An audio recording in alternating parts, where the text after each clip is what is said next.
Oke, kalau belum siap, oke, coba Alifa Widya coba. Alifa Widya coba buka dalam doa. Mari teman-teman, sebelum kita mulai pembelajaran pada hari ini, lebih alangkah baiknya kita berdoa menurut agama dan kepercayaan masing-masing. Berdoa dimulai.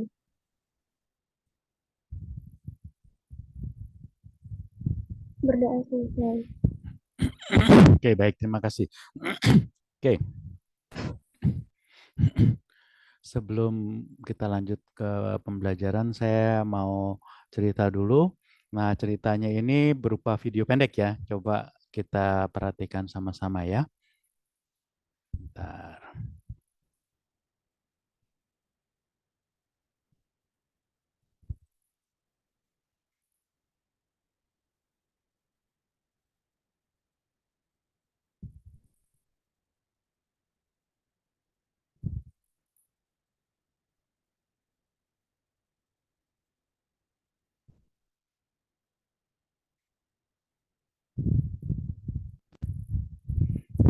Apakah sudah terlihat? Ada kereta, Pak. Ya, nih saya running ya.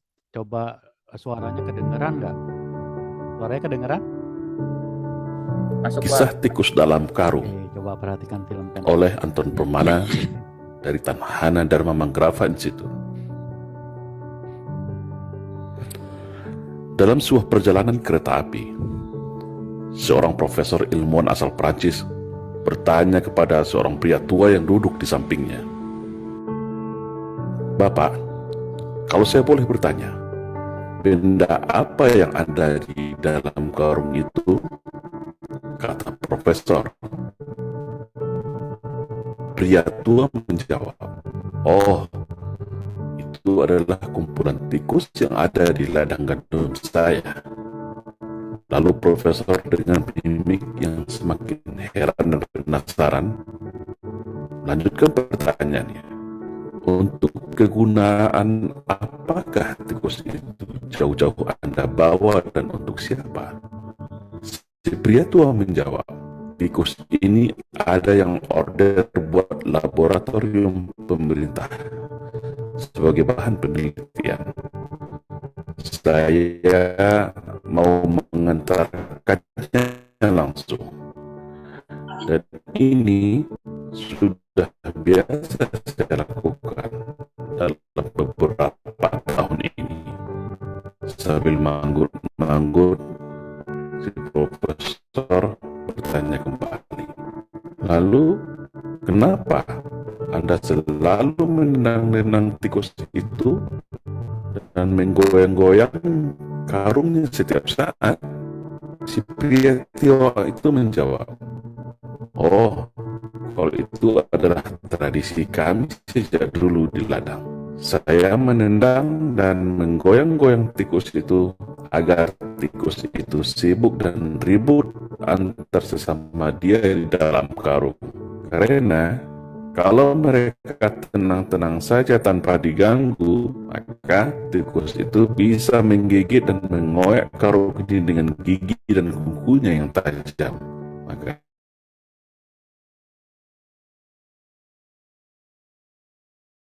tenang karung ini supaya tikus-tikus ini lupa kalau mereka sebenarnya punya senjata gigi dan cakar. Mereka punya cara bersama-sama untuk melepaskan diri dari karung ini." Jawab pria itu santai. "Oh, begitu ternyata." Jawab profesor ini baru paham dan mengerti sambil manggut-manggut.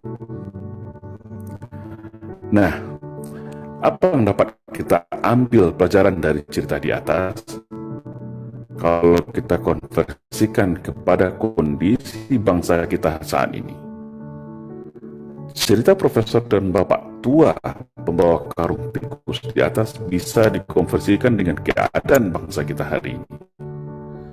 Sebuah bangsa yang besar, bangsa yang plural, bangsa yang majemuk, tapi tapi saat ini terjebak dalam jurang perpecahan yang begitu tajam dan dalam. Ibarat sebuah piramida kehidupan, mulai dari puncak piramida, tengah dan bawah, terpecah belah oleh ego dan kepentingannya masing-masing. Apakah ini natural? Apakah itu alamiah terjadi? Sebagai bangsa yang memiliki sumber daya alam melimpah seperti ini, sangatlah menggiurkan bagi para Taipan dan negara maju yang haus akan sumber daya alam. Dan sejarah negeri ini juga mencatat demikian. Sejak berabad-abad tahun yang lalu, bangsa lain silih berganti ingin mengeruk kekayaan negara ini. Dan cara yang paling aman untuk menjarah negeri ini adalah tentu dengan mengadu domba sesama masyarakatnya agar terpecah belah dan lemah. Para elit dibenturkan oleh kepentingan bisnis dan jabatannya. Pemerintah dibenturkan dengan rakyatnya.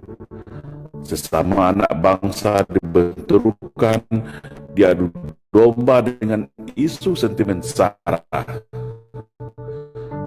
Mayoritas versus minoritas, cebong versus kampret, radikal versus PKI, Jawa versus luar Jawa, dan liberal versus fundamental. Padahal semua perpecahan itu ada decision maker belakangnya. Ada kingmaker yang merencanakannya. Para elit minoritas kekuatan invisible hand yang ingin mengalihkan segala perhatian, menguras energi bangsa, hingga kita semua lupa, lengah bahwa bangsa ini adalah bangsa yang besar, bangsa yang hebat, bangsa yang tangguh, bangsa yang ramah, baik, dan patriot sejati.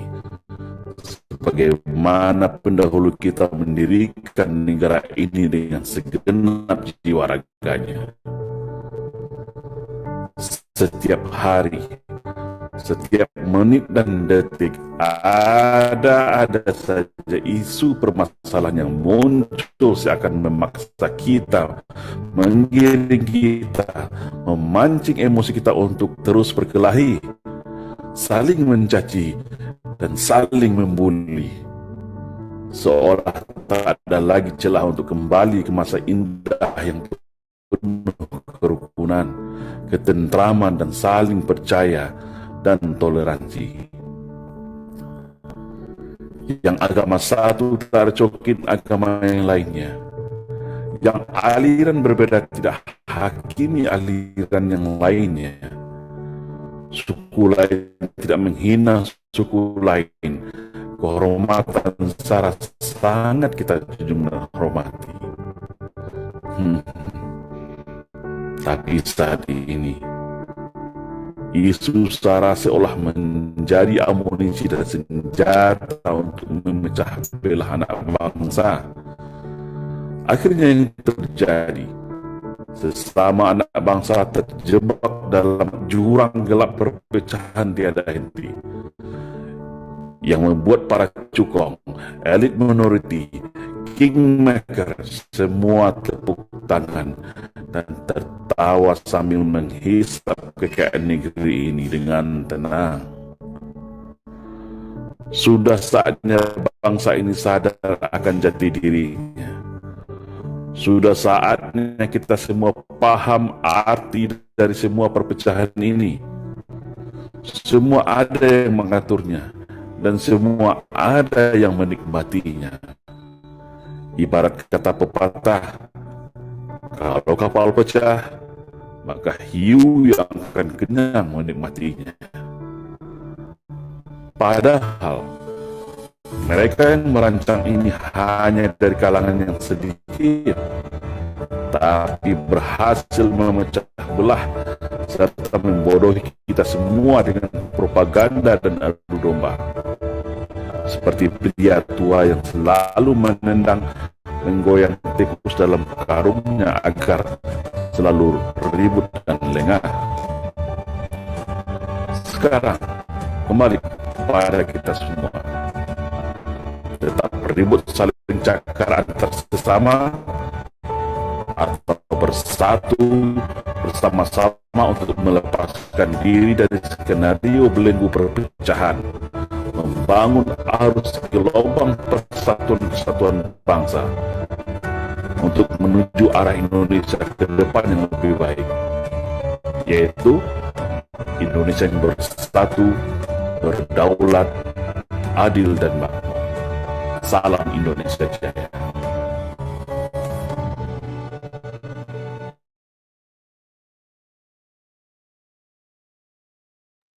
Oke, mudah-mudahan bisa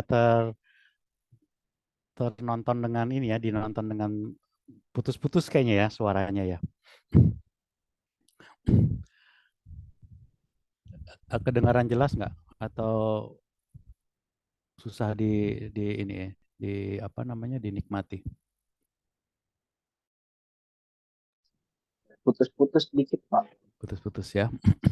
Oke, jadi kalau kalian yang tertarik dengan dengan konspirasi Amerika ya, bahwa Amerika tuh dari dulu ya memang dia yang pusat konspirasi, dia ngelihat negara-negara mana yang tidak bisa dipegang oleh dia, kemudian dia ingin ambil hartanya, ingin ambil sumber daya alamnya, maka dia akan kerjain negara itu. Negara kita pernah mengalaminya ya pada tahun 60, itu Presiden Soekarno mulai mulai menjauh dari Amerika, dia mendekatnya ke negara yang dulu namanya Uni Soviet ya. Sekarang Uni Soviet udah nggak ada, Uni Soviet sendiri pun akhirnya bisa dipecah jadi negara-negara kecil, yang besar, pecahan yang paling besar adalah Rusia namanya. Indonesia pada saat itu mendekatkan diri kepada Uni Soviet dan ke Cina. Nah, kemudian Amerika nggak suka itu, sekitar tahun 60-an ya. Amerika coba cari bagaimana cara menjatuhkan Presiden Soekarno, maka kemudian akhirnya ketemulah caranya. Nah, caranya itu dengan cara menggaungkan adanya pemberontakan PKI ya, diawali dengan pembunuhan para jenderal. Nah, jadi jenderal-jenderal tingkat atas itu dibunuh dan tampillah seorang di level berikutnya yang bukan pemimpin tadinya, di level berikutnya yang jadi penolong, yang menjadi pahlawan. Kalian tahulah cerita G30 SPKI ya, dan itu tersimpan sampai 40 tahun. Sekarang kalau kalian googling ya, cari itu konspirasinya itu bahwa itu ternyata memang dibuat oleh Amerika. Jadi itu memang sengaja, bukan pemberontakan murni PKI, tapi PKI hanya dijadikan satu sarana ya. Dan Amerika juga lakukan itu untuk di Suriah misalkan. Di Suriah mereka buat apa? ISIS itu juga dibiayai oleh Amerika.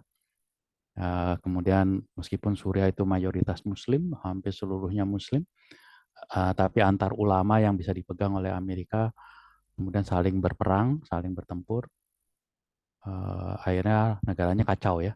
Siapa lagi? Negara Libya misalkan, betapa punya pemimpin yang sangat luar biasa, Muammar Gaddafi, tapi akhirnya Muammar Gaddafi akhirnya matinya seperti pencuri ayam ya, digebukin di pinggir jalan gitu ya. Nah itu karena konspirasi dari Amerika yang pada saat Gaddafi tidak mau diajak kerjasama, sedangkan negaranya kaya. Apalagi yang lainnya, misalkan Afghanistan dengan Taliban. Taliban itu bentukan Amerika, ya. Indonesia sekarang sudah mulai menjauh dari Amerika, Freeport dibebaskan, kemudian ada produk-produk yang namanya hilirisasi ya, nggak mau jual barang mentah, tapi mau dibuat di sini Amerika nggak suka itu. Dan kemudian bagaimana cara menjatuhkan pemerintahan yang sekarang ini dan kemudian membentuk satu pemerintahan yang baru, yang susah memang. Amerika turut berperan ya. Hati-hati, Kita menjelang tahun politik, kita akan dibuat untuk kalau bisa rusuh ya, seperti tahun 65 kita rusuh, maka di tengah kerusuhan itu akan timbul seseorang yang kayaknya akan jadi pahlawan, tapi itu adalah proksi dari Amerika ya. Hati-hati, kalau negara kita pecah, maka dengan gampang sumber daya kita akan direbut kembali ya, direbut kembali. Negara besar yang luas dan kaya dengan sumber daya alam udah tinggal terbatas sekarang ya. Indonesia, Cina, India. Nah, ini negara-negara yang masih lingkupnya besar ya, penduduknya besar, wilayahnya besar, sumber dayanya juga besar, sumber daya alam, sumber daya manusia. Nah, ini yang sedang dirancang untuk dipecah-pecah. Hati-hati kita ya menjelang tahun politik ini ya.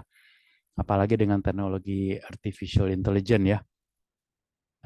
Kita sebagai kaum akademisi nih, mahasiswa sebagai kaum akademisi juga hati-hati.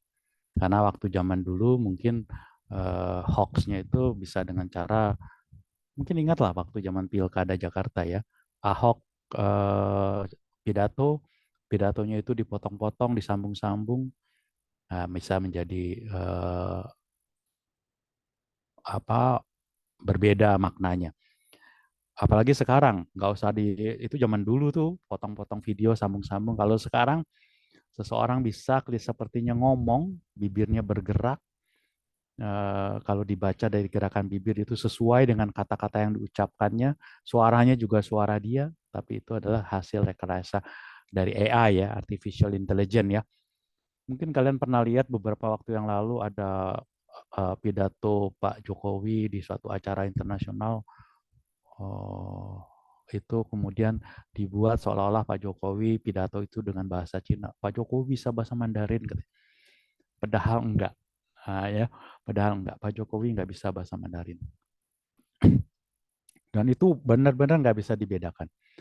Karena gerakan bibirnya sesuai, suaranya juga suara Pak Jokowi. Jadi itu adalah rekayasa dari artificial intelligence ya. Harus hati-hati. Jadi kita semua harus hati-hati ya. Menjelang tahun politik nih, kita lagi diarahkan bagaimana supaya kita rusuh dan nanti kemudian bisa dapat satu pemimpin yang bisa dipegang oleh pihak Amerika sana sehingga semua kekayaan alamnya bisa kembali lagi ke Amerika ya. Sekarang kan udah diambil-ambilin tuh sama Indonesia ya. Oke, baik, kita lanjutkan. Saya akan share screen lagi tentang time plan kita ya. Time plan kita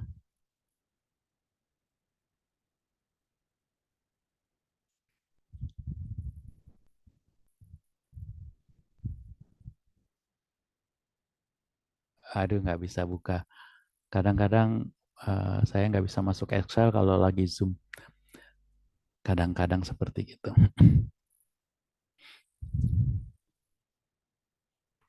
Oke, sebentar. Saya stop share dulu.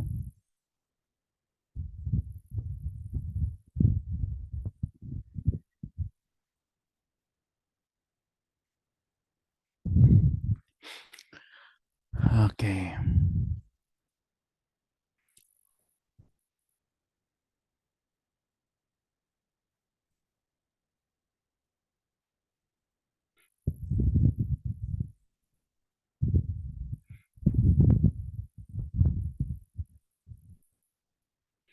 Oke, terlihatkah?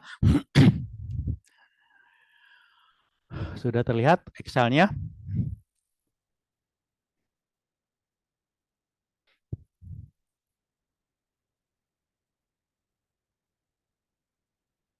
Halo, sudah terlihat?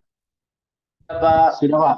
Sudah ya, oke. Jadi sekarang kita masuk minggu ke-11, analisis deskriptif ya.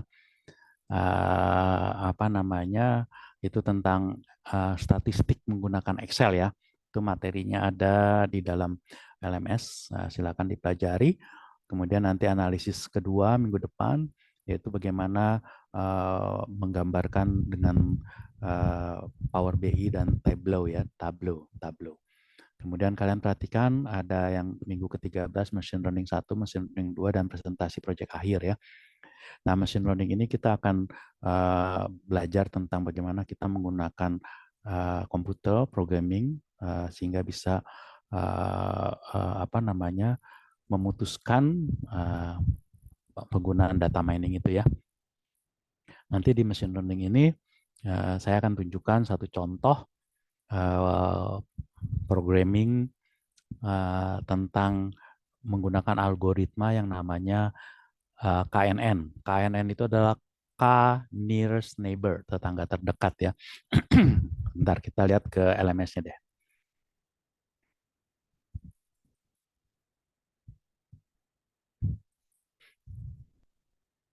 Oke, sudah terlihat ya. Nah, ini yang minggu sekarang ini. Jadi ini tugasnya adalah ini sebenarnya sebagian pernah dikerjakan pada waktu sebelum UTS ya. Saya ngasih contoh data nilai, kemudian minta visualisasi. Nah, ini kita lanjutkan seperti itu ya, seperti itu. Kok nggak kelihatan ya?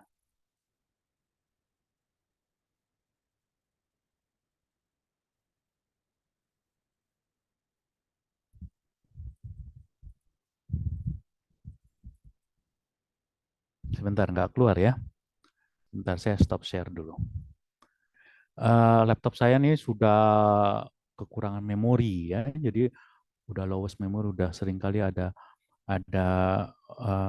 notification ya, memorinya kurang. Jadi memang harus tambah memori atau dilem biru aja.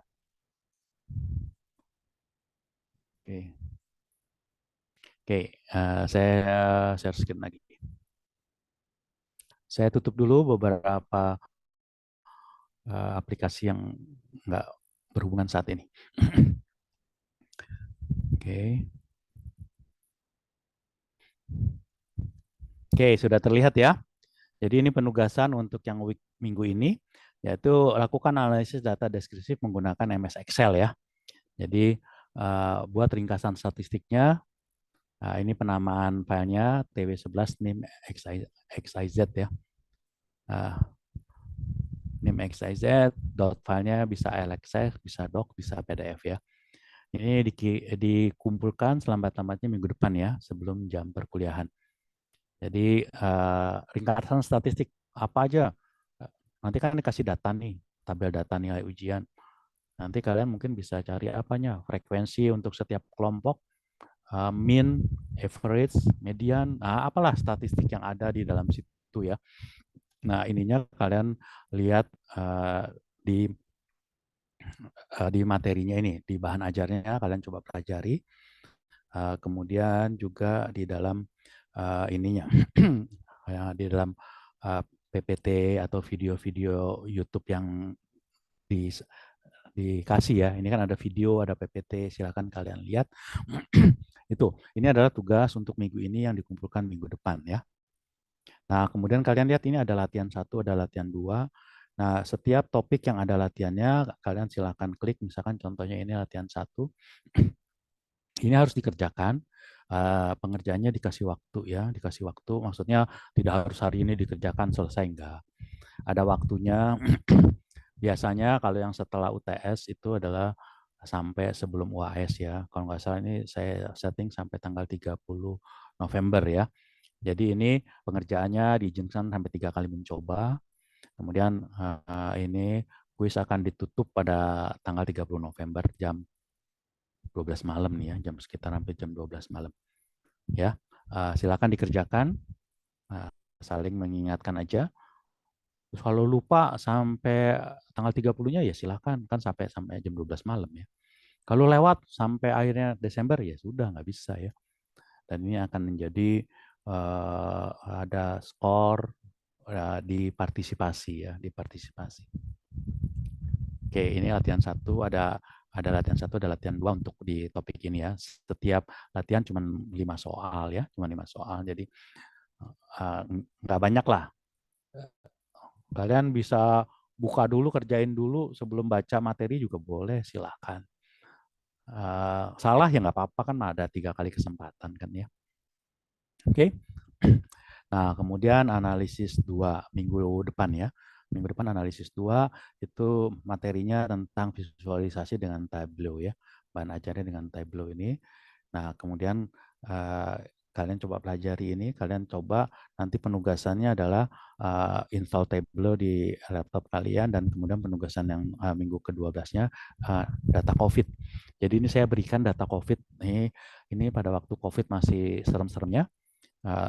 Tentunya visualisasinya kalau menggunakan Excel nggak menarik karena menjadi bentuknya histogram, bar chart, atau mungkin line chart, atau mungkin donat, nggak menarik. Nah, kalau dengan Tableau, ini bisa berupa peta. Ini datanya Indonesia, maka petanya adalah peta Indonesia, bisa menghasilkan daerah-daerah mana yang dikasih warna merah pekat ya. Itu artinya adalah pasien terdeteksi COVID-nya banyak sekali. Nah, seperti gitu. Atau mungkin kalau datanya data Jakarta, pada waktu itu ya ada data Jakarta yang ditampilkan dengan Tableau, maka kita bisa lihat area mana, kelurahan mana yang merah pekat, sehingga mungkin kita menghindari pada saat itu ya. Dan ini menjadi lebih komunikatif dibandingkan dengan visualisasi dengan cara lain, dengan cara tabel, dengan cara bar chart, donat, garis. Nah, tentunya dengan Tableau ini menjadi lebih komunikatif. Jadi ada data-data yang akan lebih menarik, lebih komunikatif kalau menggunakan pendekatan Tableau ini ya, heat map namanya ya. Jadi menggunakan map ya. Nah, kemudian minggu ke-13 ini ada pendahuluan machine learning. Nah, ini saya berikan ini, kalian bisa udah mulai baca-baca nih kalau yang penasaran. Jadi kalau kalian ingat bahwa data mining, peran data mining ada 6 ya, ada 6 peranan data mining. Salah satunya adalah klasifikasi ya. Bagaimana kita mengklasifikasikan suatu data. Nah, ini contoh yang saya berikan ini menggunakan algoritma KNN, K nearest neighbor. Jadi tetangga terdekat ya. Tetangga terdekat. Jadi ini data yang saya berikan adalah data tentang bunga iris. Ya, bunga iris ini ada dataset yang dibuat oleh seorang biologi terkenal. Ini data sangat legendaris ya, banyak sekali digunakan. Jadi datanya itu ada 150 data. Bunga iris itu ada 3 varietas, 3 jenis. Ada versicolor, ada apalagi saya lupa ya. Jadi, nah ini datanya ada 4 variabel. Yang pertama dan kedua itu lebar dan panjang tajuk bunga. Kemudian yang berikutnya lebar dan panjang mahkota bunga. Itu yang menentukan jenis bunga iris apa. Nah, kemudian dengan algoritma KNN ini, maka program atau komputer bisa menentukan suatu jenis bunga iris. Misalkan, kalau udah dibuat pakai program machine learning ini ya, kemudian ada mahasiswa biologi menemukan satu bunga iris nih. Nah, dia tinggal masukin itu tadi 4 variabel itu tadi dia masukin lebar dan panjang pucuk bunga, lebar dan panjang tajuk bunga, dia masukin maka kemudian mesin akan bilang ini bunga iris tipe apa, jenis apa. Nah, langsung keluar gitu ya. Nah, ini dengan artificial intelligence ini machine learning, mesin bisa belajar dari data yang kita berikan, kemudian menampilkan kesimpulannya. Nah, seperti gitu ya. Nah, tugas di minggu ini adalah membuat rangkuman tentang KNN algoritma ini. Kalian googling lah.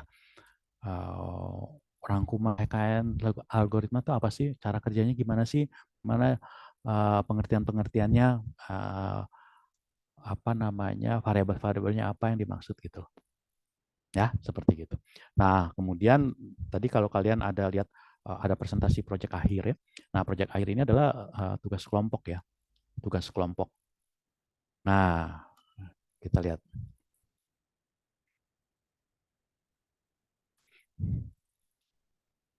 Nah, Ini tadi yang tugas membuat rangkuman algoritma ya.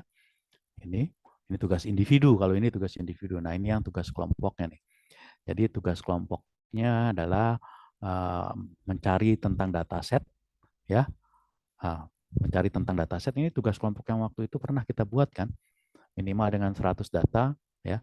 Nah, ini kalian bisa pakai dataset yang kelompok kalian pernah cari, pernah kumpulkan pada tugas sebelumnya.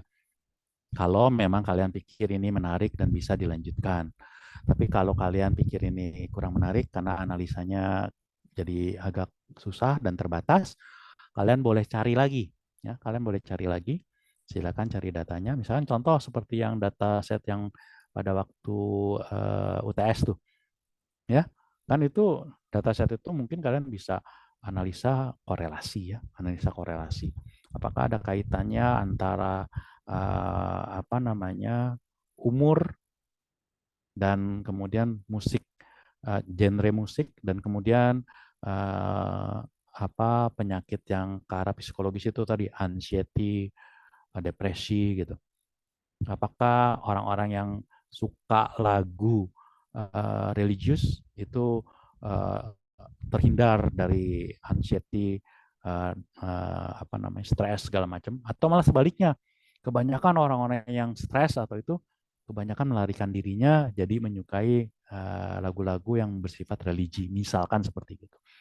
Nah, itu jadi analisanya bisa jadi banyak. Nah, jadi kembali ke tugas kelompok kalian ini, kalau dataset yang kalian pernah kumpulkan itu kalian anggap tidak menarik, silahkan cari lagi. Ya, silahkan cari lagi. Nanti lakukan ulangi lagi visualisasi dan kemudian satu lagi tambahannya adalah lakukan itu tadi data mining ya, peran data miningnya. Kalau kemarin kan hanya nyebutin aja, nah sekarang lakukan. Kalau kalian mau pakai algoritma tadi KNN itu dan kalian mau lanjutkan dengan dataset kalian dengan programming itu silahkan. Atau kalian mau pakai yang lain silahkan. Nah, itu yang akhirnya jadi tugas project terakhir ya, tugas project terakhir yang kalian akan presentasikan mungkin 2 kali pertemuan sebelum pekan ujian itu adalah presentasi dari setiap kelompok. Ini laporan akhirnya berisi cover, penjelasan dataset. Nah, kemudian apa namanya data miningnya lebih dari yang pada waktu tugas yang waktu itu. Waktu itu kan kalian sebutkan bisa ini, bisa itu, bisa ini, bisa itu, macam-macam ya. Nah, sekarang pilih satu. Satu aja. Misalkan kalian mau pakai untuk klasifikasi, kemudian kalian mau pakai algoritma yang lain, nah, silakan. Kalau kalian ada contoh programmingnya, lebih bagus. Sebenarnya ada itu, kalau kalian mau cari itu ada. Ada semua, kalian tinggal menyesuaikan saja, mengerti programmingnya itu, oh ini yang dimaksud dengan variabel-variabel masukannya adalah ini. Variabel-variabel yang mesin belajar, variabelnya ini, kemudian mesin memutuskan contohnya yang tadi ya, untuk yang bunga iris. Variabel masukannya tadi 4 variabel. Panjang, lebar pucuk bunga, panjang, lebar mahkota bunga. Tajuk bunga sama mahkota bunga. Terus keluarannya apa? Tipe atau jenis bunga iris. Nah, jadi kalau kita paham itu, ada 4 variabel, 1 kesimpulan. Nah, kemudian di program itu mana variabel yang dimasuk dengan 4 itu, mana yang kesimpulan. Nah, kita susun sesuai dengan kriteria atau yang diminta dari algoritma itu. Jalankan programnya, kasih data kita ya, maka keluar. Demikian juga dengan algoritma yang lain, silakan kalian cari. Waktunya masih lama, kalian bisa cari semaksimal mungkin. Sampai sini ada pertanyaan? Nah, jadi kurang lebih presentasinya kurang lebih nih di minggu ke-15 sama 16 ya. Nah, habis itu kan pekan UTS. Pekan UTS-nya tuh 18-30 Desember. Berarti sampai awal Desember. Ini kan awal Desember nih. 4 Desember sampai 11 Desember gitu. Kurang lebih ini. Ada pertanyaan?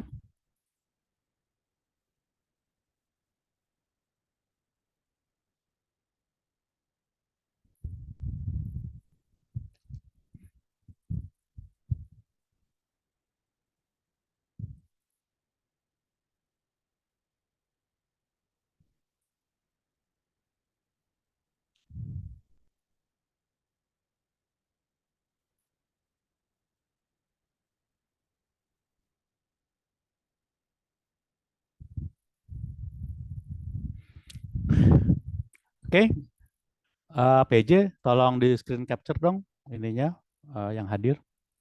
Nanti kirim ke saya ya. Ada pertanyaan nggak tentang tugasnya? Kalau nggak ada, kita akhiri Zoom meetingnya. Silakan kalian lanjutkan pelajari materi di week ini dan mungkin bisa cicil tugasnya.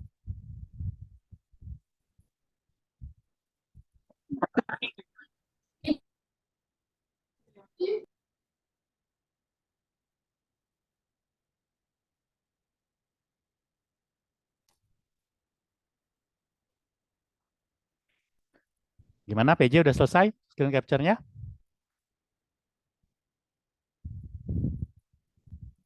Sedang saya screen capture, Pak. Oke, kalau sudah informasi ya.